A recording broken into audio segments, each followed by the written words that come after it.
Gold, trusted gold buyers. మీరు తాకట్టు పెట్టిన బంగారాన్ని విడిపించి ఈ రోజు ఉన్న మార్కెట్ ధరకు కొనబడను.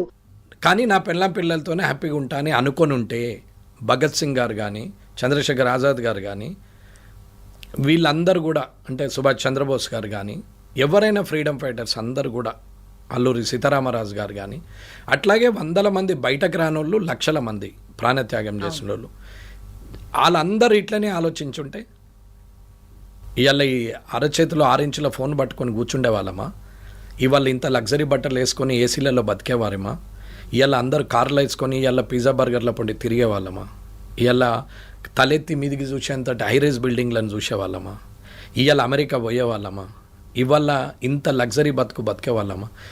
6 ఇంచుల ఫోన్ చేతిలో ఉంది, కనీసం 6 ఇంచుల కాడ 12 ఇంచుల బుడ్డ గోసి పెట్టుకొని కూర్చుండే వాళ్ళం. 6 ఇంచుల ఫోన్కి వచ్చింది అంటే వాళ్ళ ప్రాణత్యాగం కాదా? వారు ఇదే స్వార్థం ఆలోచిస్తే, ఇదే ఆలోచన వాళ్ళకి వచ్చుంటే, ఇయ్యల్లటి నీ బతుకు 400 సంవత్సరాలు కొట్లాడితే 400 సంవత్సరాల్లో లక్షల మంది ఆత్మార్పణం చేసుకుంటే అది 1947లో సాధ్యమైంది. 400 సంవత్సరాలు, 1 కాదు 2 కాదు. మరి ఆ తర్వాత ఇప్పుడు ఎన్నేళ్ళైంది స్వాతంత్రం వచ్చి? 70 సంవత్సరాలైంది. 70 సంవత్సరాలలో ఇంత సెల్ఫిష్ తయారైపోయినాక అసలు మనకు వాళ్ళే కరెక్ట్ అనిపిస్తుంది నాకు. ఇవాళ మనము 400 సంవత్సరాలు కష్టపడి ప్రాణాలు పూడగొట్టుకొని కుటుంబాలను త్యాగం చేసి ఇంట్లోలను వదిలేసి ఇంగ్లీష్ వాళ్ళతో కొట్లాడి అందరు చనిపోంగా కొట్లాడుతూ పుడుతున్నారు, చస్తున్నారు. అన్ని 100 సంవత్సరాలు అయితే బతకరు కదమ్మా. 60, 70, 80 ఏళ్ళు బతుండొచ్చు. అట్లా కనీసం 8 తరాలు పోతేనే కదా, అట్లా లక్షల మంది చనిపోతేనే కదా 1947లో వచ్చింది.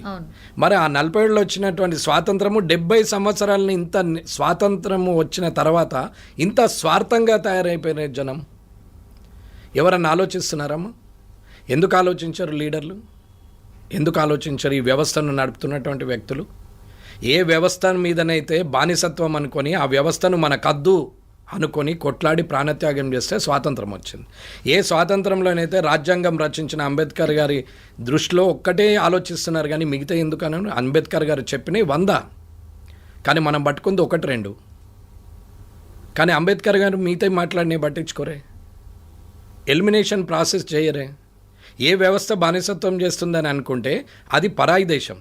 ఇవాళ మన దేశంలో మన వాళ్ళే మన వ్యవస్థలో మనల్ని బానిసలుగా చేస్తున్నారు. ఇది అర్థం చేసుకోమని చెప్తున్నారు. ఎవరికి అనుగుణంగా వాళ్ళు మార్చుకుంటూ పోతున్నారు రాజ్యాంగాన్ని. తప్పు కదా. Simple as that sir. రాజ్యాంగం మార్చాలని అంటే రాజ్యాంగంలో ఉన్న లొసుగులల్లా ఇష్టం ఉన్నట్టు జీవోలు తీసుకుంటూ అమెండ్మెంట్ చేస్తూ యాక్ట్లు మారుస్తూ ఇష్టం ఉన్నట్టు చేస్తున్నారు.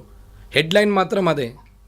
ఆంధ్రజ్యోతి అని ఉంటుంది, ఈనాడు అని ఉంటుంది, అంతే, ఐ డ్రీమ్ అని ఉంటుంది.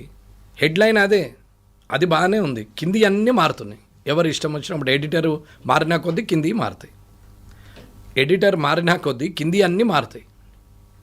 మరి దానికి రూల్స్ అండ్ రెగ్యులేషన్ లేదా? జర్నలిజానికి ఒకటి ఉంది కదా rule and regulation.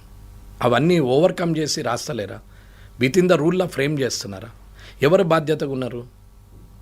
Bureaucrat, politician, media, responsible fields అన్నీ కూడా పొల్యూట్ అయినాక జనం మీద పేరెత్తితే ఎట్లా? ఇవాళ వాళ్ళని నేను ఎప్పుడూ కూడా తప్పు ఇది అని అనలేదు, సింపుల్గా చెప్తాం. ఇప్పుడు నేను పేర్లు తీసుకొని చెప్తా. ఫస్ట్ నా నుంచి మొదలు పెడదాం. ఇప్పుడు మా అన్న ఉన్నాడు, ఈటల రాజేందర్ అన్న, మా జమునక్క రెడ్డే కదా, రైట్? దామోదర రాజనరసింహ గారు ఉన్నారు. ఆమె మా ఊరు పక్కనే మాకు రిలేటివ్ కూడా అవుతారు, జక్రాన్పల్లి, రెడ్డే కదా. బట్టి విక్రమార్క గారు ఉన్నారు, ఎవరు? గుజరాతే కదా. నెక్స్ట్ మన వివేక్ వెంకటస్వామి గారు ఉన్నారు, బ్రాహ్మణే కదా, అవునా? మరి ఎక్కడమ్మా ఇక్కడ తేడా ఎందుకు వస్తుంది? వాళ్ళ కాపురాలు బాగానే ఉన్నాయి కదా, కలిసే ఉంటున్నారు కదా, పిల్లలు పుట్టారు కదా. మరి రిజర్వేషన్స్ ఏవి అవైలమెంట్ అవుతున్నాయి నాకు చెప్పండి. ఓసీ అవుతుందా, బీసీ అవుతుందా, ఎస్సీ అవుతుందా చెప్పండి. ఇవాళ కలెక్టర్లు, ఐఏఎస్లు, ఐపీఎస్లు ఉన్నారు. వీళ్ళందరూ కూడా రిజర్వేషన్ ఏది అవైలమెంట్ చేస్తున్నారు? బీసీ అయితే బీసీ చేస్తున్నావు, ఎస్సీ అయితే ఎస్సీ చేస్తున్నావు, ఎస్టీ అయితే ఎస్టీ చేస్తున్నావు. కానీ నన్ను ఆర్థికంగా ఎదిగినా నేను రిజర్వేషన్ వాడడం వల్ల నా కులానికి నష్టం జరుగుతుంది. నేను రిజర్వేషన్ అవైల్మెంట్ చేసుకోకపోతే నా కులంలో ఒక వ్యక్తికి అది ఉపయోగపడుతుంది అనే ఒక చిన్న ఆలోచన కూడా మర్చిపోయి ఎంత డబ్బు సంపాదించినా, ఎంత ఆర్థిక స్తోమత వచ్చినా, ఎంత పెద్దగా ఎదిగినా అదే రిజర్వేషన్ ఎందుకు అవైల్మెంట్ చేస్తున్నారు? ఐఏఎస్, ఐపీఎస్, పొలిటీషియన్స్, ఎంప్లాయీస్ ఎవరైనా కానీ ఆర్థికంగా ఎదిగిన తర్వాత ఎందుకు చేస్తున్నారు అని అడుగుతున్నాను. అంటే స్వచ్ఛందంగా వదులుకోవాలి కదా. నేను అదే చెప్తున్నా. నేను పిఎన్ తీసుకోలేదు, అది స్వచ్ఛందం అంతే. నేను ఫాస్ట్ ట్రాగ్లో పోతున్నా, నీతులు చెప్తున్నావు అని అంటారు కొందరు సోషల్ మీడియాలో. నేను నువ్వేమనుకున్నా నేను నా బాధ్యత అనుకుంటున్నా.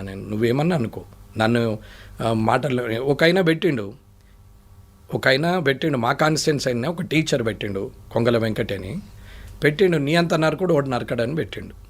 నేను అనుకుంటే 2 నిమిషాలు, కానీ నేను పగలబట్టదలుచుకోలేదు. నేను మార్పు కోరుతున్నా, ఆలోచన విధానంలో మార్పు కోరుతున్నా.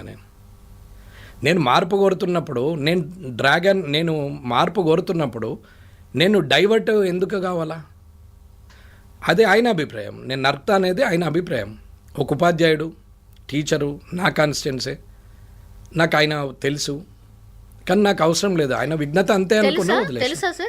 ఆయనకి ఇప్పుడు తెలుస్తుంది మీడియా ద్వారా, ఎందుకంటే నేను చదువుతా అనేది వాళ్ళకి తెలవాలని అంటున్నా. ఓకే, ఇప్పుడు ఒకైనా ఇట్లాగే చాలామంది పెట్టారు. సరే, ఇప్పుడు మరి ఇక్కడ వివేక్ గారు ఎవరు? దామోదర్ రాజనరసింహ గారు ఎవరు? బట్టి విక్రమార్క గారు ఎవరు? మరి వీళ్ళందరూ ఎవరు? ఎక్కడుంది ఫీలింగ్? మరి జస్ట్ క్రియేటింగ్ అంతే కదా.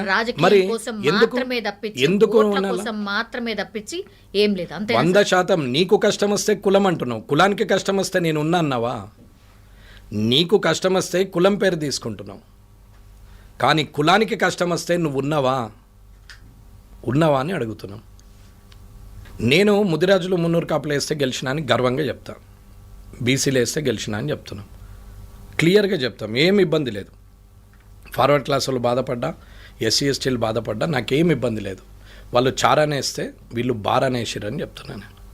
బీసీలు క్లియర్గా నేను కులాల వారిగా చెప్పగలుగుతాను. నాకు ఓటేసింది బూతులల్లో ఎవరెవరు ఉన్నారు, ఏ క్యాస్ట్లో ఉన్నారు నాకు ఐ నో వెరీ వెల్. నేను మొత్తం బూత్ వైజ్ ఏ కులంలో ఎన్ని ఓట్లు ఉన్నాయి అన్ని చూసుకున్న వ్యక్తిగా. సార్, వాళ్ళ వాదన కూడా అదే కదా, మేము ఎక్కున్నాము, మేము వేస్తేనే గెలుస్తున్నాము అని వాళ్ళే చెప్తున్నారు కదా. మీరు కూడా ఒప్పుకుంటున్నారు అదే. కులం ప్రకారమే రిజర్వేషన్ ఇవ్వాలంటే పాపులేషన్ ప్రకారమే ఇవ్వాలంటున్నప్పుడు పాపులేషన్ పెరగనా అని నేను అడుగుతున్న వాళ్ళకి కూడా. పెంచమనే చెప్తున్నా లేని వాళ్ళకి. ఎస్సీలు కూడా 100% కావాలా? ఎందుకు ఆపుతారు? ఏ కులమైన ఎందుకు ఆపుతుంది? పెంచండి, అందరు పెంచండి. మరి దాని ప్రకారం రిజర్వేషన్ మారుతుంది. రిజర్వేషన్ అయితే 100%ఏ కదా, 100,000 కాదు కదా. ఒకవేళ ఆ దేవుని దయతోనో లేకపోతే అది 100కే లిమిట్ అయింది ఉంది, కానీ అది గిట్ట 1000 కూడా చేసుకోవచ్చు అంటే రాజకీయ నాయకులు పెంచుదురు పర్సంటేజ్. 1000 అవుట్ ఆఫ్ 100 మీదనే క్యాలిక్యులేషన్ చేస్తున్నాం కాబట్టి ఆగిపోయినాం. అది అదృష్టం. లేకపోతే 1000 కూడా పోయింది. రిజర్వేషన్స్ 100% ఉండాలని రూల్ ఏముంది? 1000% పెట్టచ్చు. చేయండి, అమెండ్మెంట్ చేయండి. మరి ఏం నేర్పుతున్నాం జనానికి? ఏం గొడవ పెడుతున్నాం జనం మధ్యన? కులాల పంచాయతీ మన దగ్గర అసలు లేకుండే సార్. అక్కడక్కడ వేరే చోట వినిపిస్తుండే కానీ మన పక్క తెలుగు రాష్ట్రాల్లో ఎక్కువ ఉంటుండే, కానీ ఈడ అసలు మన దగ్గర కులాల పంచాయతీ ఆంధ్రాలో కూడా లేదనే చెప్తా నేను. ఎన్టీ రామారావు గారు వచ్చినాక ఫ్యాక్షనిజం బంద్ అయింది. ఫ్యాక్షనిజం బంద్ అయిన తర్వాత ఎవరి వ్యవసాయం ఎవరి కష్టం వాళ్ళతో బతకడం మొదలైంది. లీడర్లు కులాలను అప్పుడు పెంచి పోషించడం మొదలుపెట్టారు. ఎవ్వరు కూడా అక్కడ కూడా మీరు చూడండి. మన దగ్గరది ఆంధ్రది 2 ఎగ్జాంపుల్ చెప్తా. మన దగ్గర గ్రామాల్లో హిందూ ముస్లిం ఉంటారు. చిచ్చా, కాకా, మామ, తాత అని మాట్లాడతారు. 100% ముస్లిమ్స్ వరుసలు పెట్టుకొని హిందువులు ముస్లిమ్స్ మాట్లాడతారు. అలాగే ఊర్లలో అలాంటి రిలేషన్ ఉన్నప్పుడు పట్టణంకి వచ్చేసరికి హిందూ ముస్లిం ఎందుకు అవుతుంది? ఎవరు నేర్పుతున్నారు ఇది? ఏమో మీ పార్టీ ఎక్కువ నేర్పుతుంది అని అంటారు కదా. పార్టీ గురించి మాట్లాడదాను. నేను వెంకటరమణారెడ్డిగానే మాట్లాడుతున్నాను. నా చేతిలో ఏం పువ్వు లేదు, నేనేం బీజేపీ అని మాట్లాడట్లేదు. నేను వ్యక్తిగానే మాట్లాడుతున్నా. ప్రతి ఇంటర్వ్యూ వ్యక్తిగానే ఇస్తున్నాం. నాకు ఈ సామాజిక స్పృహ ఉన్న వ్యక్తిగా నేను ప్రజలకు అర్థం కావాలనే నేను ఎవరు పిలిచినా వస్తున్నామ్మా. నాకేం షోక్తో కూడా కాదు, నాకు ఇంట్రెస్ట్ కూడా ఉండదు. కానీ ఇది ఇప్పుడు చెప్పకపోతే ఆలోచించే 5 10 మంది కూడా ఆలోచన లేకుండా అవుతారు. రెచ్చగొట్టే వందే ఇవాళ రాజ్యం అవుతుంది అని అంటున్నాం. పెద్ద పెద్ద మాటలు మాట్లాడుతున్నారు, అందరూ మాట్లాడుతున్నారు, తిడుతున్నారు, ఇష్టం ఉన్నట్టు మాట్లాడుతున్నారు. మాట్లాడినటువంటి వ్యక్తులు తన కులంలో ఎంతమందికి సాయం చేయొచ్చు, ఎంతమందికి బతికిచ్చినావు, ఎంతమందికి విద్యావకాశం ఇచ్చినావు, నీ పిల్లలలాగా నీ కులంలో ఉన్న లేని వాళ్ళ పిల్లల్ని కూడా చదివిస్తున్నావా? నీ పిల్లలకు కట్టే ఫీజు బదులు లేదా నీకు స్థాయి ఉంటే ఆ పిల్లల్ని చదివిస్తున్నావా? ఎందుకు కులం పేరు తీసుకొని మాట్లాడుతావు? నువ్వు రూపాయి పని చేయవు వాళ్ళకు, ఎందుకు కులం పేరు తీసుకొని మాట్లాడుతావు? కులం పేరు తీసుకునేటప్పుడు ఎప్పుడూ హక్కు ఉంటుంది. తండ్రికి సేవ చేస్తేనే ఆస్తి మీద హక్కు ఉంటుంది, తల్లిదండ్రులకు సేవ చేస్తేనే ఆస్తి మీద హక్కు ఉంటుంది. కానీ సేవ చేయంగానే ఆస్తి మీద హక్కు ఉంటుంది అనేది ఎట్లయితే మూర్ఖులు వాదిస్తున్నారో అదేలాగే ఇప్పుడు అయిపోతున్నది. రిజర్వేషన్ అని మాట్లాడుతున్నావు కానీ మరి నువ్వెంతమందికి సాయం చేస్తుంటావు? ఇప్పుడు మల్లన్న గారు ఉన్నారు, నాకేం వ్యతిరేకత లేదమ్మా ఆయన మీద. నేను అదే అడగబోతున్నా, ఈడబ్ల్యూఎస్ గురించి మాట్లాడతారు, ఈడబ్ల్యూఎస్ గురించి మాట్లాడతారు. అమ్మా అదర్ దెన్ 100 అది ఈడబ్ల్యూఎస్ అనేది 100లో కాదు. ఇది అందరు గుర్తించాలా. జీవో తీసుకోండి, ఈడబ్ల్యూఎస్ గూగుల్లో కొడితే వస్తుంది. అందులో ఏముందో చూడండి. 100 సీట్లు ఉన్నాయి, ఎవరి రిజర్వేషన్ వాళ్ళకు ఉండంగా 10 సీట్లు పెంచి ఈడబ్ల్యూఎస్ వాళ్ళకి ఇవ్వమన్నారు ఎడ్యుకేషన్లో. ఇది గమనించాల, ఉద్యోగంలో ఇది గమనించాల. అంతేగాని వీళ్ళకి చాలా మంది ఏమంటారు, అందులోకెళ్ళే తీసి ఇచ్చేసారు అని అంటారు. ఏం మాట్లాడతారమ్మా? తెలుసుకొని మాట్లాడితే సంతోషం. నేనేమి ఈడబ్ల్యూఎస్కు సపోర్ట్గా మాట్లాడట్లేదు, కానీ తప్పుడు సమాచారం ప్రజలకు ఇవ్వద్దు అని చెప్తున్నా. గూగుల్లో, ఫోన్లో, యూట్యూబ్లో 190 చూస్తారు, అడ్డమైనలా చూస్తారు, పనికి మాసినలా చూస్తారు. అందులో ఒక చిన్న అంటే ఏమంటారు తప్పుడు మాటలు పెడితే అది ఒత్తి చూస్తారు. ఆ హీరోతో ఈ హీరోయిన్కు లింకా అని పెట్టంగానే కట్టుకుమని కొట్టి చూస్తారు. 100 వ్యూలు పోతుంటాయి, 1000 పోతుంటాయి.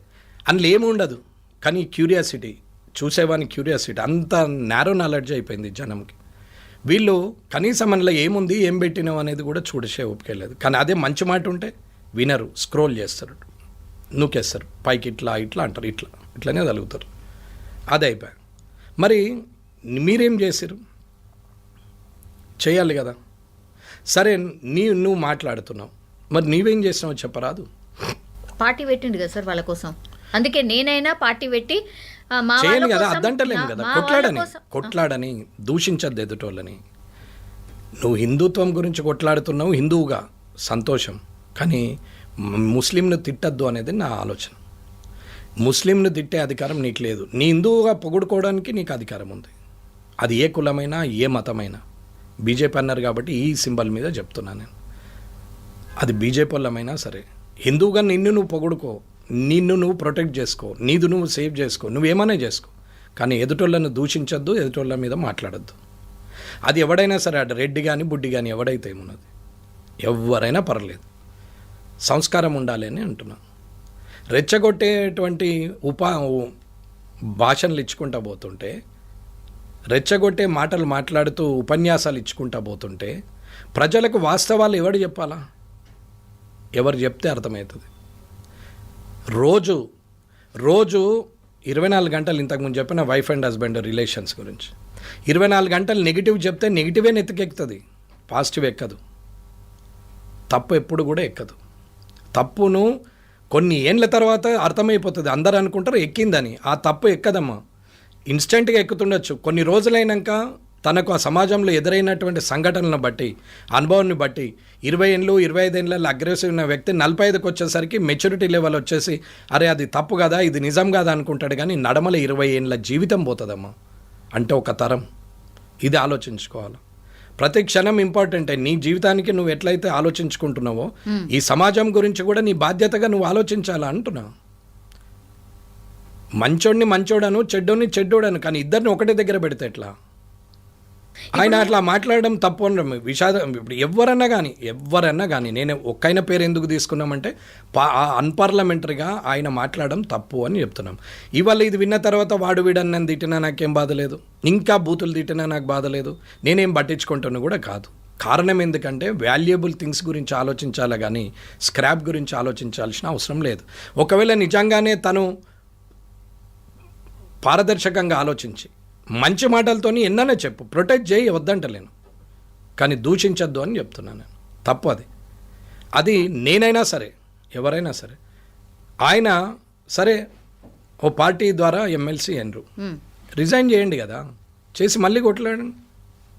నేను ఎందుకు చేయాలి అంటున్నారు. అరే ఆ పార్టీ ద్వారా చేసినావు. నేనైనా బీజేపీ నుంచి రేపు రాజీనామా నేను గిట్టిన పార్టీ మారితే ఇది జ్ఞాపకం వచ్చింది. డిజిటల్ మీడియాలో ఎప్పుడో 1947లో ఒక పేపరు 2 పేపర్లు ఉన్న టైంలో అప్పుడు ఏదో దూరదర్శన్ ఇంత లైట్గా రీళ్ళ టైపు, దూరదర్శన్ కూడా కాదు రీళ్ళ టైపు వీడియో తీసి పెట్టినవి కూడా ఇప్పుడు మనం తీసుకొచ్చి పెడుతున్నాం. అవసరం అనుకుంటే ఆర్టిఫిషియల్ ఇంటెలిజెన్స్ను వాడుతున్నాం. కానీ ఇప్పుడున్న డిజిటల్ ప్లాట్ఫామ్ మీద నేను మాట్లాడే ఈ మాట రేపు ఎప్పుడైనా పనికి వస్తుంది. ఇంక 20 ఏళ్ళు కాదు 50 ఏళ్ళకని ఇది రికార్డు ఉంటుంది. నేనే పార్టీ మారాల్సి వస్తే నేను రాజీనామా చేస్తాను. కారణం ఏంటంటే ఆ పార్టీ మీద గెలిచినాం కాబట్టి. వ్యక్తిగతంగా నేను 66,000 ఓట్లల్లో 60,000 ఓట్లు నా వ్యక్తిగతంగా వచ్చినా 6,000 ఓట్లు అయితే పార్టీ పరంగా వచ్చినట్టే కదా. ఒకవేళ 6,000 రాకపోతే ఓడిపోయినట్టే కదా. అంత అహంకారంతో నేను ఆలోచిస్తే కూడా 60,000 నయ్యే అనుకుంటే కూడా 6,000 అయితే ఆయనయే కదా, పార్టీయే కదా, అంటే పార్టీతోనే గెలిచినట్టు కదా. ఇవాళ కూడా ఏదైతే నీ నినాదం ఉందో ఆ నినాదం మీద నువ్వు వదిలే కదా. రేవంత్ రెడ్డి గారిని ఎందుకు తిడుతున్నావు ఊరికే? ఆయన నాకు ప్రతిపక్షమే కదా, ఆయన ఏం నా మిత్రుడు కాదు కదా. ఆయన మంచి పనులు చేస్తుండని నేను అనట్లేదు. కానీ నువ్వు ఒక రాష్ట్ర ముఖ్యమంత్రినే నువ్వు తిడతా పోతుంటే, అన్పార్లమెంటరీ మాట్లాడితే ఎవరికి గౌరవం ఇవ్వాలా? ఒక ముఖ్యమంత్రిగా కేసీఆర్ గారు ఇష్టమున్న దూషణ చేస్తే ముఖ్యమంత్రి కాబట్టి తిట్టొద్దు అంటున్నారా, లేకపోతే అసలు ఎవరిని తిట్టొద్దా? ఎవరిని తిట్టద్దు, గౌరవం ఎదుటోళ్ళకి ఇవ్వాలి. ఎవరిని తిట్టద్దు, గౌరవం ఇవ్వు, మాట్లాడు. తప్పు చేస్తే చెప్పు, ఇది నీ తప్పు, ఏమండి మీరు ఈ తప్పు. నేనన్నాను మల్లన్న గారు అని అన్నాం, నేనేం అడ్డం మాట్లాడలేదు, గారు అని మాట్లాడినాం, అన్నా అని మాట్లాడినాం, తప్పేముంది? ఆయన మాత్రం అట్లా రెస్పాండ్ అవుతారని నాకు అవసరం. ఆయన ఎట్లా రెస్పాండ్ అయినా నేను దాని గురించి పట్టించుకునేవాడిని కాదు. నిజంగా మంచిగా రెస్పాండ్ అయ్యి నిజంగానే ప్రజలకు ఉపయోగపడే పద్ధతిలో నువ్వు మాట్లాడితే నేను అప్రిషియేట్ చేస్తా, ఫస్ట్ హ్యాపీయెస్ట్ పర్సన్ అవుతా. ఆయన ధోరణి మార్చుకొని ప్రజలకు అర్థమయ్యే రీతిలో, గౌరవంగా అర్థమయ్యే రీతిలో చెప్పగలిగిన రోజు ఖచ్చితంగా. అమ్మాయి ఎమోషన్ డైలాగ్స్ ఎప్పుడు యాదుండే, జ్ఞాపకం ఉంచుకోండి. ఏ సినిమానైనా తీసుకోండి, ఎమోషన్ డైలాగ్స్ 1-2 జ్ఞాపకం ఉంటాయి, కానీ మీనింగ్ఫుల్ సాంగ్స్ మొత్తం జ్ఞాపకం ఉంటుంది. ఇది అర్థం చేసుకోండి. ఏ సినిమాలో అయినా సరే మీనింగ్ఫుల్ ఉన్న సాంగ్ ఏదైతే ఉంటుందో అది సంవత్సరాల తరబడి వాడకాల్లో ఉంటుంది. ఎమోషన్ డైలాగు ఒకటి ఫేమ్ అయితే రెండో సినిమా రాగానే ఈ డైలాగ్ పోతే ఆ డైలాగ్ వస్తుంది. ఎమోషన్ ఎప్పుడు, అగ్రెసివ్నెస్ ఎప్పుడు కూడా ఇందులో పనిచేయదు. ప్రశాంతంగా నిజంగా ప్రజలకు అవసరం ఉన్న విధానంలో మీరు చెప్పగలిగినప్పుడు ప్రజలు అర్థం చేసుకుంటారు. రెచ్చగొడితే ఎంతమంది రెచ్చిపోతారు? ఎంతమందికి వస్తుంది అది? ఎంతమంది అసలు మనల్ని నమ్ముతున్నారు? రాజకీయ నాయకుల్ని అసలు ఇలాంటి పనులు చేసే మనల్ని ఎంతమంది నమ్ముతున్నారు? ఫస్ట్ అది మల్లన్న గారు కావచ్చు, నేను కావచ్చు, మనల్ని ఎంతమంది నమ్ముతున్నారు? అసలు మనం మాట్లాడేది ఎంతమంది చూస్తున్నారు? చూసిన దాంట్లో ఎంతమంది నమ్ముతున్నారు? నాకు తెలిసి 1,00,000 జనాభా ఉంటే యావరేజ్గా తీసుకుంటే 1,00,000 జనాభా ఉన్న దగ్గర ఇవన్నీ కూడా ఒక 25,000 మంది చూస్తారమ్మా డైరెక్ట్గా. ఫార్వర్డ్ అయితే ఇంకొక 10-15 వేలు చూస్తారమ్మా, ఇంతకన్నా ఎక్క చూడరు. ఎందుకు? మిగతా జనానికి అవసరం లేదంటే ఉదయం లేచి నుంచి సాయంత్రం వరకు వాళ్ళ డోల్ డ్రమ్స్ వాళ్ళకే ఉంటాయి, వాళ్ళ బాధలు వాళ్ళకే ఉంటాయి. ఇవన్నీ పట్టించుకోరమ్మా. పొద్దున్న లేవగానే బర్రెలు విండాలన్నా, పాలు విండాలన్నా, గడ్డి కోసుకురావాలన్నా, ఇవాళ చేను దగ్గరకు వాళ్ళ నీళ్లు పెట్టాలన్నా, ఫర్టిలైజర్కి ఎట్లా, అయ్యో ఇంట్లో పోరానికి ఫీజు ఎట్లా, అయ్యో అనారోగ్యమైంది హాస్పిటల్కి ఎట్లా, నా దగ్గర గింతే ఉండే సేట్ ఇస్తాడో లేదో, బాకీ వాళ్ళు ఇస్తారో, ఎవరి సమస్య వాళ్ళకి ఉంది బిలో పవర్టీ లైన్లో. It's more than 70% population. వీళ్ళందరికీ కూడా ఎవరి సమస్యలు వాళ్ళకి ఉన్నాయి, వాళ్ళకి ఎవరికి కూడా వేరేది పట్టించుకునే అంత ఉండదు. కానీ మనం అనుకుంటాం ఏంటంటే ఐ డ్రీమ్లో వచ్చినా ఇలా వెంకటరమణారెడ్డి మాట్లాడితే కింద బాబా ఏం వ్యూవర్స్ వచ్చారు, ఈ 70,000 అయింది, 1,00,000 అయింది, 2 లక్షలు అయింది. అసలు ఉన్న జనాభా ఎంతమ్మా? 4 కోట్ల మంది కదా. 2 లక్షలు, 10 లక్షలు, 15 లక్షలు చూస్తే ఎంత పర్సెంటేజ్ అమ్మ? అసలు ఎంతమంది చూస్తున్నారమ్మా? ఏం చేస్తున్నావు? ఎవరిని చేస్తున్నావు దీని ఇన్ఫ్లుయెన్స్? ఏదైతే ఆరోగెంట్ ఉన్నాడు ఆరోగెంట్ డైలాగ్లకు అట్రాక్ట్ అవుతాడు, అగ్రెసివ్ ఉన్నాడు అగ్రెసివ్ డైలాగ్లకు అలవాటు అవుతాడు, కుల పిచ్చి ఉన్నాడు కులం పిచ్చి మాటలు మాట్లాడితే అట్రాక్ట్ అవుతాడు, మత పిచ్చి ఉన్నాడు మత పిచ్చి మాటలు మాట్లాడితే అట్రాక్ట్ అవుతాడు. కానీ సామాన్యునికి అవసరం ఉన్న మాటలు ఇయ్యల్లా వినకున్నా ఒక సంవత్సరానికో 2 ఏళ్ళకో ఖచ్చితంగా ఈ వీడియోలు చూస్తారమ్మా. యా ఇది లాంగ్ రన్లో ఉంటాయి. 42% రిజర్వేషన్ సార్. ఇప్పుడు కోర్టులో కేసు ఉంది, ఏమవుతుంది సార్? ఎన్నో టీవీలలో చెప్పినాం, ఏ చట్టసభలో అయితే చట్టాన్ని తయారు చేస్తుందో అందులో చట్టసభలలో సభ్యుని నేను. అలాంటి సభ్యులు చేసినటువంటి చట్టం, ఆ చట్టాన్నే కోర్టు ఇంప్లిమెంట్ చేస్తుంది. రాజ్యాంగాన్ని వ్యతిరేకంగానే అయితే పోదు. అక్కడ ఉంటే రేపు నేను ఆ రోజు కూడా హైకోర్టు దగ్గర చెప్పిన, నేను పోయింది హైడ్రా మీద కేసుకి, కానీ మాట్లాడింది ఈ విషయము అది పక్కన పెట్టిరు, ఈ అన్న 2 మాటలను ముందట పెట్టిరు మీడియా వాళ్ళు. నాకు తెలిసి ఇదే ముందటికి వస్తుందని నాకు కూడా తెలుసు. సరే ఏదన్నా ఒకటి వీళ్ళకు మీకు ధైర్యం ఉంటే ఇది టెలికాస్ట్ చేయండి అని చెప్పిపోయినాం. 20 టీవీలు కెమెరాలు పెడితే 2 దీన్ని టెలికాస్ట్ చేశారు, మిగతా వాళ్ళందరూ ఇది చేయలే. హైడ్రా అయితే ఆయనతో అది కూడా చేయలే, ఆ 2 కూడా చేయలే హైడ్రా విషయం. ఇవాళ ఎన్ని సమస్యలు ఉన్నాయమ్మా, ఇవాళ ఎన్ని సమస్యలు ఉన్నాయి అసలు. దాని మీద ఆలోచించకుండా సోషల్ రెస్పాన్సిబిలిటీగా ఫీల్ కాకుండా ఎవరికి వారే స్వార్థంగా తయారైపోతే రేపు దేశం ఏంటి పోతుంది? మనం బతికే 50 ఏళ్ళు 60 ఏళ్ళు 70 ఏళ్ళకు మనమే రాజులం అనుకుంటే తప్పు కదమ్మా. తర్వాత జనరేషన్, నీ పిల్లలు, వాళ్ళ పిల్లలు సోషల్ రెస్పాన్సిబిలిటీ లేకుంటే ఎట్లా? నువ్వు ఒక 100 కోట్లు సంపాదించి పెడితే కొడుకు మూర్ఖుడు వెళ్తే అది ఒక 3 ఏళ్ళల్లో అయిపోతాయమ్మా. కానీ నువ్వు ఒక క్యారెక్టర్ను సొసైటీకి ఇచ్చిపోతే అది 100 సంవత్సరాలు రన్ చేస్తుంది. దాన్నే సిస్టమ్ అంటారు. సిస్టమ్ లోపల ఉండి నడపాలి, కానీ సిస్టమ్ దాటి నడుపుతా అన్నప్పుడు ప్రజాస్వామ్యంలో వాక్ స్వాతంత్రం అనే ఒక హక్కు ఉంది. నేను ఏది మాట్లాడినా నడుస్తుంది అని అనుకుంటే ఇక దానికి నేనేం చేయలేనమ్మా. కాబట్టి ఎక్కడ కూడా నేను రిజర్వేషన్స్కి అగెనెస్ట్గా నేనేం మాట్లాడలేదు. నేను ఇవాళ కూడా చెప్తున్నా, ఆర్థిక పరమైన రిజర్వేషన్లు ఇవ్వాలి అంటున్నాం.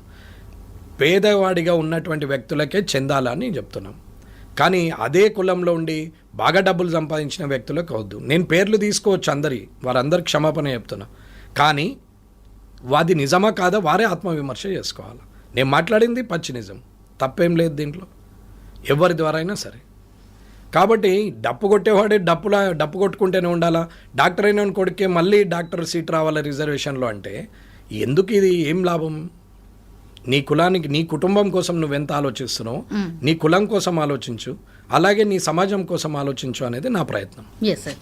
మూవింగ్ ఆన్ సార్, ఇప్పుడు జూబ్లీ ఎలక్షన్స్ వచ్చాయి కాబట్టి 3 పార్టీలు పోటీలో ఉన్నాయన్న ప్రచారం జరిగినా బీజేపీ పార్టీ అసలు కనీసం పోటీ ఇస్తలేదు. బీజేపీ బీఆర్ఎస్ ఒకటే. అగైన్ మొన్న పార్లమెంట్ ఎన్నికలప్పుడు అదే జరిగింది, ఇప్పుడు కూడా అదే జరుగుతోంది అనేది ఒక చర్చ సార్. జూబ్లీలో ఏం జరుగుతుంది? ఎక్కడ చర్చ అవుతుంది? మీడియాలో అవుతుందా? రాజకీయ నాయకుల మధ్యన అవుతుందా? జనం మధ్యన అవుతుందా? జనం మధ్యన అయితే ఓటు ద్వారానే నిర్ణయం చెప్తారు. సో ఓటు వచ్చిన తర్వాత ఆ నిర్ణయం ప్రజలు ఇస్తారు. ఆ నిర్ణయాన్ని ఇకపోతే మీడియా కానీ లేకపోతే రాజకీయ నాయకులు మాట్లాడితే న్యాచురల్.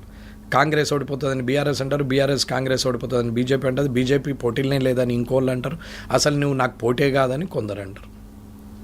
ఎవరి ఆలోచనలు వాళ్ళు. అంత అగ్రెసివ్గా ప్రచారం కనిపిస్తుందా సార్? అగ్రెసివ్గా ప్రచారం అంటే నచ్చినోడికేమో అగ్రెసివ్ అనిపిస్తుంది, నచ్చినోడికేమో మామూలుగా పోతున్నారని అనిపిస్తుంది. అది వాళ్ళ సైకాలజీ. దానికి ఎవరేం చేస్తారమ్మా? అగ్రెసివ్గా పోతున్నాయంటే పోతున్నారు. రఘునందన్ రావు గారు ఉన్నారు, ఎమ్మెల్యేలు తిరుగుతున్నారు, అక్కడ ఇన్ఛార్జీలు ఉన్నారు, వార్డుకో ఇన్ఛార్జిని పెట్టిరు, అక్కడ 40 ఇన్ఛార్జీలను పెట్టిరు, మీటింగ్లు అవుతున్నాయి, పాదయాత్రలు చేస్తున్నారు, పోతున్నారు కదమ్మా. ఎక్కడ లేదు. రఘునందన్ రావు గారి ఫేస్బుక్ చూస్తే రోజు కనిపెడుతూనే ఉంటుంది. ఇప్పుడు ఆయన ఇన్ఛార్జ్ కాబట్టి.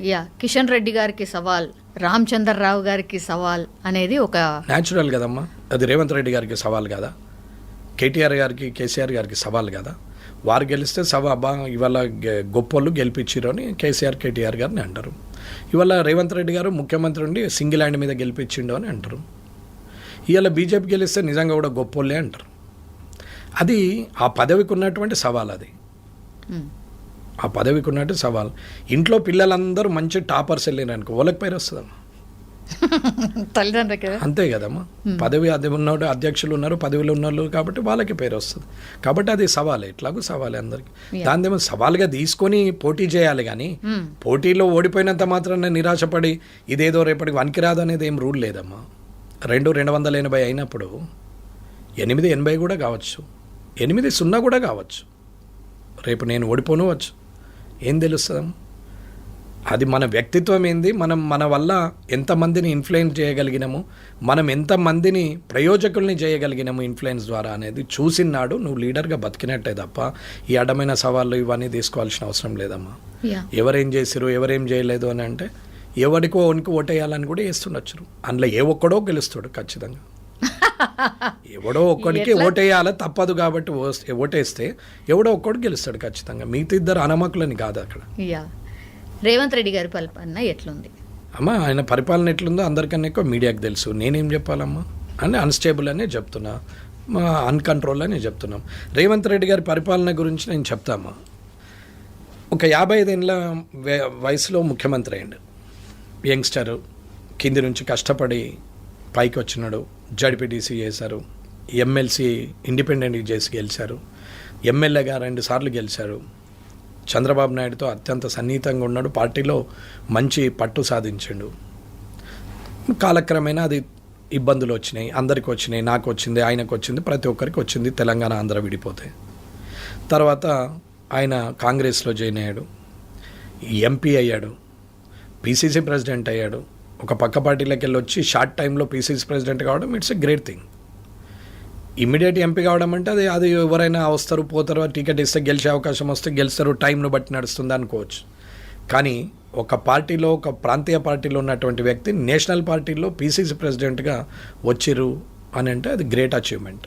నేను దానికి ఆయనను అప్రిషియేట్ చేస్తాను. వచ్చిన తర్వాత ఆయన మొబిలైజేషన్, పాయింట్ ఆఫ్ వ్యూ, మాట్లాడడం అవన్నిటి వల్ల కూడా ఛాన్స్ వచ్చింది. సరే, ఛాన్సు మన శక్తి వల్ల రావచ్చు, ఎదుటోని దెబ్బ కొట్టడానికో ఓడించడానికో. అయితే మన శక్తితో రావచ్చు, లేదా ఎదుటోని అశక్తితో కూడా రావచ్చు. మీరు వీక్ అయితే నేను స్ట్రాంగ్ ఆటోమేటికల్. నేను స్ట్రాంగ్ అయితే ఆటోమేటికల్గా మీరు వీక్. ఇది అందరు గుర్తుంచుకోవాలి. అది ఒక్కడి గొప్పతనం కాదు, ఇద్దరు గొప్పతనం. ఒకడు వీక్ అయితేనే ఇంకొకడు స్ట్రాంగ్ అవుతారు. సో అక్కడ ఎవరు వీక్ అయ్యారు, ఎవరు స్ట్రాంగ్ అయ్యారు అని తర్వాత పిలిస్తే ఆయన అయితే రిజల్ట్ ఆయనకు వచ్చింది. ఆయన is the strong, ultimately is the strong. నేను వీక్ అయిట్లా నువ్వు గెలిచినావంటే అది నేను ఎవడు గమ్మన్నాడు వీక్ అనేది మనం మాట్లాడచ్చు. సో ఆయన స్ట్రాంగ్. ఆయన ముఖ్యమంత్రి అయిండు. అంతమంది పెద్ద పెద్ద వాళ్ళు ఉండంగా కూడా బట్టి విక్రమార్క గారు, కోమటిరెడ్డి వెంకటరెడ్డి గారు, ఉత్తమ్ కుమార్ రెడ్డి గారు, శ్రీధర్ బాబు గారు, చాలామంది ఉన్నారు, చాలా సీనియర్ లీడర్స్ ఉన్నారు. ఆల్రెడీ పీసీసీ ప్రెసిడెంట్ చేసినటువంటి ఉత్తమ్ కుమార్ రెడ్డి గారు ఉన్నారు, చాలామంది ఉన్నారు. వాళ్ళందరూ కూడా పక్కనుండి ఆయన ముఖ్యమంత్రి అయ్యాడు. చాలా బాగుంది. ఒక యంగ్స్టర్ ముఖ్యమంత్రి అయిన తర్వాత ప్రభుత్వాన్ని చాలా బాగా నడుపుతాడని నేను ఎంతో ఆలోచనతో అసెంబ్లీకి అడుగుపెట్టినాం. ఇది నిజం, ఇది మనస్ఫూర్తిగా నేను చెప్తున్నా. ఆయన మంచి పరిపాలన చేస్తాడు. మోర్ దెన్ అంటే కేసీఆర్ గారు చేసిన తప్పుల్ని ఎండగడుతూ, అంటే తప్పులని రెక్టిఫై చేస్తూ, నాట్ ఎండగడుతూ, రెక్టిఫై చేస్తూ, సరిదిద్దుతూ, తెలుగులో చెప్పాలంటే ఆయన చేసిన తప్పులను ఈయన సరిదిద్దుతూ ఇంకా తెలంగాణని ముందుకు తీసుకుపోయే ప్రయత్నం చేస్తారు అని అనుకున్నాం. దాంట్లో ముఖ్యమైనది కరప్షన్. ఈ కరప్షన్ని, మిస్మేనేజ్మెంట్ని, కంట్రోల్ ఆఫ్ ద బ్యూరోక్రాట్ని, అడ్మినిస్ట్రేషన్ని, ఇవన్నిటిని కూడా కంట్రోల్ చేస్తూ ఒక ఉమ్మడి పోరుగా ఈ తెలంగాణను ముందుకు తీసుకెళ్తారు. ఉమ్మడి కష్టం ద్వారా అందరి సహాయ సహకారాలు తీసుకొని, ప్రభుత్వంలో ఉన్న పెద్దవాళ్ళ సహాయ సహకారాలు తీసుకొని ఆయన ఖచ్చితంగా సక్సెస్ చేస్తాడని అనుకున్నాం. ఏం చేశాడమ్మా వచ్చి? నంబర్ 1 థింగ్, బ్యూరోక్రాట్ ఎక్కడ కంట్రోల్లో ఉన్నారమ్మా? చీఫ్ సెక్రటరీ నుంచి మొదలు పెడితే ప్రిన్సిపల్ సెక్రటరీలు అందరూ అలానే ఉంచుకుంటేవి. ప్రతిపక్షంలో ఉన్నప్పుడు వీళ్ళంతా దొంగలంటివి. కేసీఆర్ పొద్దున్న లేచి ఏది చెప్తే అది చేస్తారు, ఊడిగేం చేస్తారు, సున్నాలు ఏమంటే సున్నాలు వేస్తారు. వీళ్ళు ఐఏఎస్లు అని మాట్లాడితే ఐఏఎస్లో కూడా స్ట్రైక్ చేసిరి, ఐపీఎస్లో ఐఏఎస్లు. ఈయన మాటలు, ఆయనకు సెక్యూరిటీని కూడా విత్డ్రా చేసిరి, ఇట్లా మాట్లాడతాడా మా మీద అని. ఐఏఎస్ ఐపీఎస్లు అంతా. ఇదైతే మీకు తెలిసిందే, నేను కొత్తగా చెప్పేది ఏం లేదు, పుట్టిస్తుంది ఏం లేదు. తర్వాత ఏమైంది? ఈయన కాలక్రమేణా ముఖ్యమంత్రి అయిన తర్వాత వాళ్ళనే కంటిన్యూ చేస్తూ అప్పుడు వాళ్ళు సున్నాలు వేసేటోళ్ళల్లా మళ్ళీ మంచోళ్ళు అయిపోయారు. మంచోళ్ళు అయిపోయి కంటిన్యూ చేస్తారు. ఆయన తప్పు చేసిండని చెప్పేసి అగనెస్ట్ లా పోతున్నాడని ఎమ్మెల్సీలను విడ్రా ఎమ్మెల్సీలను కోర్టు కొట్టేసి మళ్ళీ అవే ఎమ్మెల్సీలను నువ్వు ప్రపోజ్ చేస్తేవి. ఒక్కసారి నాకు కోదండరామ్ గారు అంటే గౌరవం అమ్మ. ఇంట్లో రాజకీయాలకు ఆయన పాపం ఆయనకు సెట్ కాదు. ఆయన నిజంగా ప్రజాస్వామ్యవాది, ప్రజల కోసం ఆలోచించడం. అటువంటి వ్యక్తి ఒకసారి కోర్టు ద్వారా అవమానం పాలు చేసి మళ్ళీ తిరిగి ఆయన్ని నామినేట్ చేస్తే రేపు మళ్ళీ కాదనేది నమ్మకమైంది. ఇకపోతే ఏ బ్యూరోక్రాట్ వ్యవస్థనైతే ఉంచినామో ఆ బ్యూరోక్రాట్ వ్యవస్థ ఇవాళ కంట్రోల్ ఉందా? ఏ కరప్షన్ అయితే విపరీతంగా పోతుంది, 10%, 20%, కేటీఆర్ గారు ల్యాండ్స్ని చెయ్యాలంటే 30% అడుగుతున్నాడు, మొత్తం మీద ల్యాండ్స్ అన్ని అమ్ముకుంటున్నాడు, చెర్లమ్మీరు, కుంటలమ్మీరు అన్నీ ఒరితిరి కాళేశ్వరం కుంగిపోయింది, అది కూలేశ్వరం అని మాట్లాడతారు. ఇవాళ ఏమైంది? కాళేశ్వరం మీద 2 ఏళ్ళు ఒరితివి, ఇప్పుడు రిపేర్లు చేయబడుతుంది. కేటీఆర్ గారి మీద మొత్తం చెర్లు అమ్ముకున్నారంటే హైడ్రా పెట్టేసి అమాయకుల ఇండ్లు గులవట్టబడుతుంది, హై రైజ్లను ముట్టకపోబడుతుంది, ఆ చెర్లలా కట్టినవి ఊసెత్తకపోబడుతుంది. ఇవాళ అదే బ్యూరోక్రాట్లు మొత్తం మంది మళ్ళీ డిపార్ట్మెంట్లు చేంజ్ చేసి అందరినీ అక్కడనే పెట్టుకుంటేవి. ఇవాళ ఉన్న చీఫ్స్ అప్పుడున్న ఫైనాన్స్ సెక్రటరీ గారు 10 ఏళ్ళు కేసీఆర్ గారి ద్వారా ఫైనాన్స్ సెక్రటరీగా ఉన్న అతన్ని చీఫ్ సెక్రటరీగా చేస్తేవి. ఆయనకు చీఫ్ సెక్రటరీ ఉన్న ఆమెను తీసుకెళ్ళి మళ్ళీ ఆ అమ్మను ఒక ఎక్స్టెన్షన్ దొరకలేదని చెప్పి రిటైర్డ్ అయిన వ్యక్తులు వద్దని చెప్పంగా మళ్ళీ రిటైర్డ్ అయిన వ్యక్తులను మళ్ళీ పదవులు ఇస్తేవి. ఆంధ్రలో ఉన్న ఆదిత్యనాథ్ దాస్ని తీసుకొచ్చి, శ్రీనివాసరాజును తీసుకొచ్చి సీఎంఓలో పెడితేవి. ఒక senior IAS IPS leader IAS IPS officers సీనియర్లు ఉన్న వాళ్ళని సీఎంఓలో పెడితే ప్రిన్సిపల్ సెక్రటరీలు భయపడతారు. కానీ ఐఏఎస్ ఐపీఎస్ క్యాడర్ను కాదని నీకు ఇష్టం ఉన్న వాళ్ళందరినీ తీసుకొచ్చి OSD to CM, PS to CM అని పెట్టుకుంటూ వాళ్ళకు పదవులు ఇచ్చేసి ప్రభుత్వ సలహాదారులు అని చెప్పేసి, ముఖ్యమంత్రి సలహాదారులు అని చెప్పేసి వాళ్ళని తీసుకొచ్చి అక్కడ పెడితే వితౌట్ క్యాడర్, అసలు ఎటువంటి క్యాడర్ లేని వాళ్ళని ఏ ప్రిన్సిపల్ సెక్రటరీ భయపడతారు? ఏ సెక్రటరీ భయపడతారు? ఎవరు భయపడతలేరా? ఎవరు భయపడుతురా లేదా అనేది మీరు గమనించండి. నేను అన్నది నిజమా కాదా మీరు పోయి తెలుసుకోండి. మీకు అది నేను చెప్పిన దాంట్లో ఎంతవరకు నిజం అనేది మీకు తెలుస్తుంది. నేను నా ఆలోచన విధానం జరుగుతున్నది, నేను చూసింది నేను చెప్తున్నాను. నిజమా కాదా అని తెలుసుకోవడం మీ వంతది. అది నేను దాన్ని కూడా నిజమా కాదా అనే ప్రశ్నకు ఆన్సర్ నేను చేయాల్సి వస్తే నేను ఇది మాట్లాడదు. ఇది మాట్లాడుతున్నా కాబట్టి నిజం. కాబట్టి ఆ నిజం చెప్తున్నాడా అబద్ధం చెప్తుండా, నిజమేనా కాదా ఆ నిజం అనేది మీరు పోయి నిజమా కాదా తెలుసుకోండి. ఇది ముఖ్యమైన విషయం. అక్కడ వాళ్ళని పెడితే వారు ఎక్కడ వెళ్ళంటే ఆంధ్ర క్యాడర్కి వెళ్ళొచ్చు, తెలంగాణ ఆంధ్ర అంటారు, మళ్ళీ అక్కడి నుంచి తెచ్చి ఇక్కడ పెడతారు. సరే, ఇప్పుడు ఉన్న వాళ్ళందరినీ తీసుకొస్తారు. ఏం చేస్తున్నారు? ఎక్కడికి వెళ్ళి కేసీఆర్ పెట్టిన స్కీమ్లను పక్కన పెట్టేసి కొత్త ఏదోటి పెట్టాలి, దానికి రూపురేఖలు మార్చాలా తప్ప వేరే ఆలోచన లేదు. 2 సంవత్సరాలుగా లోపలేస్తాం అంటారు. ఏడేసిరు లోపల? ఆయన్నే అంటున్నాడు కదా, లోపల నూక్తాం అన్నారు, యాడ నూకిరు, మరి ఇంకేమైతే లేదా అని మాట్లాడారు కదా కేటీఆర్ గారు అన్నారు. నేనేమనలేదు, ఆయన క్వశ్చన్ చేస్తున్నాడు. మరి మీరెందుకు ఊకున్నారు అంటే అది నిజం కాదా ఆరోపణ? అది ఆరోపణనేనా? అది వాస్తవం కాదా? అటువంటప్పుడు వాస్తవం అయితే మరి మీరెందుకు ఊకుంటున్నారు? ఆరోపణ చేస్తే తప్పు మీదే, అది వాస్తవం అయితే ఊకున్నా తప్పు మీదే, ప్రభుత్వందే. మరి ఈ రెండింటికి బాధ్యత వాళ్ళు వహించాలా? వారు కాదా? ప్రభుత్వం కాదా? ముఖ్యమంత్రి గారు కాదా? క్యాబినెట్ మంత్రులు కాదా? వీళ్ళే కదా చేయాల్సింది. మరి ఏం చేస్తున్నారు? సార్ ఎవరు సహకరిస్తలేరా? ఎవరు సహకరిస్తున్నారా లేదంటే అడ్మినిస్ట్రేషన్ అర్థమైపోవాలగా. ఇప్పుడు వీళ్ళందరూ ఎందుకమ్మా ఒక 20 మంది సలహాదారులు ఎందుకు ప్రభుత్వానికి? ఇప్పుడు 4,90,000 మంది, 4,93,000 చిల్లర ఉన్నటువంటి మంది కాంట్రాక్ట్ అండ్ అవుట్సోర్సింగ్లో ఉన్నారు ఇవాళ గవర్నమెంట్లో. 5,19,000, 5,20,000 మంది ప్రభుత్వ ఉద్యోగులు ఉన్నారు. ఓవరాల్గా 10 లక్షల చిల్లర ఉన్నారు. ఇవాళ ఆధార్ లింక్ చేసి ఆధార్ లింక్ చేసే శాలరీస్ వేస్తామన్నారు. ఆధార్ లింక్ చేయని వాళ్ళే 2 లక్షల మంది వెళ్ళారు. మరి ఇన్ని రోజులు పేమెంట్ ఎట్లా పోయింది అకౌంట్కి? వితౌట్ ఆధార్ చేతికి ఇస్తున్నారా జీతాలు? ఇది ఫైనాన్స్ సెక్రటరీ, ఒకప్పటి ఫైనాన్స్ సెక్రటరీ ఉన్నాడు 10 ఏళ్ళు మొన్నటి వరకు కూడా. నాకు రామకృష్ణారావు గారు నాకు మంచి, నన్ను అంటే గౌరవం ఇస్తాడు, నేను ఆయన అంటే నాకు కూడా గౌరవం. కానీ ఇది సమస్య రామకృష్ణారావు గారికి రమణారెడ్డికి కాదు మధ్యన. ఇది తప్పుకు ఒప్పుకున్నటువంటి వాగ్వాదం అంతే తప్ప వేరేది ఏం లేదు. తేడా చెప్తున్నాను. అటువంటి ఫైనాన్స్ సెక్రటరీ గారు ఆర్డర్ ఇచ్చిండు 2016లో కానీ ఎప్పుడైనా.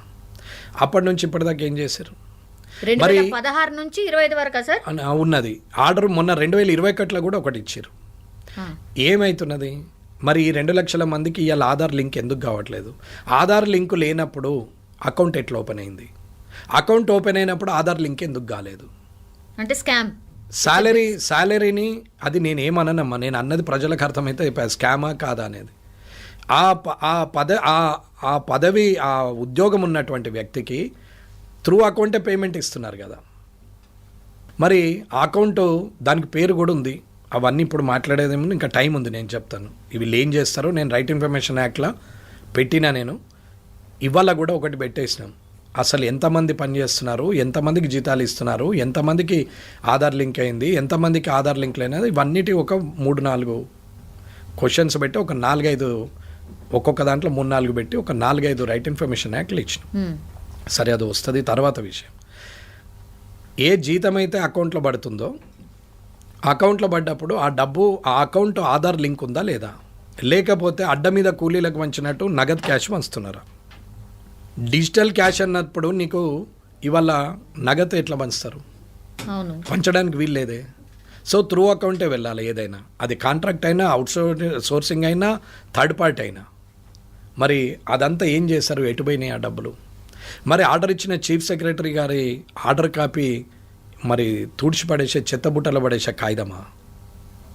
ఒక ఎంఆర్ఓ మండల్లో చెప్తే అక్కడున్న ఆఫీసర్లు కింది స్థాయిలో భయపడన్నా పనిచేస్తారు. ఒక చీఫ్ సెక్రటరీ చెప్తే ఇంతవరకు అది ఇంప్లిమెంటేషన్ కాలేదంటే దానికి విలువ ఉన్నట్టా లేనట్ట. ఒక సెక్రటరీ, ఫైనాన్స్ సెక్రటరీ ఆర్డర్ ఇస్తే దాన్ని ఇంప్లిమెంట్ చేయాల్సిన అవసరం ఉందా లేదా. ఒక GAD, government administration department principal secretary వీళ్ళు ఏం చేస్తున్నట్టు.